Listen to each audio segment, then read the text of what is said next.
na ima duto nkata mụ na gị ji n'aka some days ago. Aka m kwụsị ka mkpọ nke bịa. Let's put it together and this is what we can do.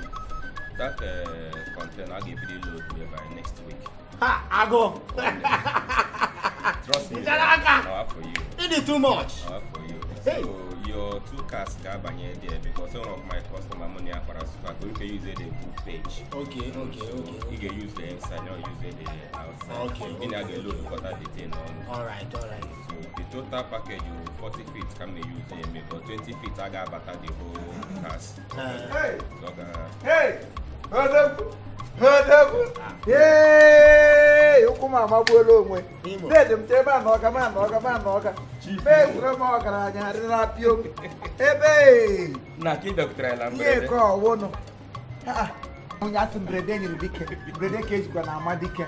Onwe egbo katara aka. Death has killed into point. Ya onwe egbo katara aka. Ya awuda English awuda inwe. Owo obia. Onye bịara nga mma na-abịa gbuli ọla kwanụ mgbugbu apụla ya n'azụ. Ee, ihe mmeri nọ nga. Imo, wayo. Nna m Wayo. nye ha na-eji ị na-anọ ọdụ eji na village. Aṅụ bekere ndị mmadụ. Onye megekwere diskọgbo. Arụ m na-asọ mkparị nke ọrịa ahụ.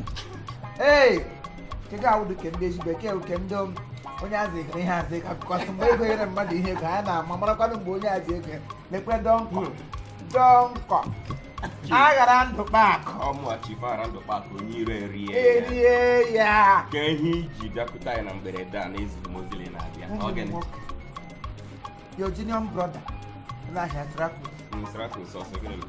Trakus bụ onye kọla a na-ataka ya biko tupu m ekwu ihe a nke onye ụka m bụ all secret. Well, my business partner, you're free, okay? Oh, counterpart. Overall family discussion. Onye gị na-eme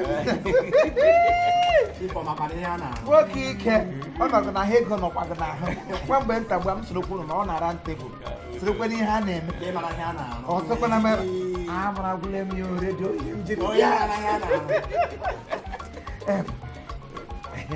ka m gosi gị ihe njikọ onye na-ebipụta ebitarị na ndị ọta ahụ.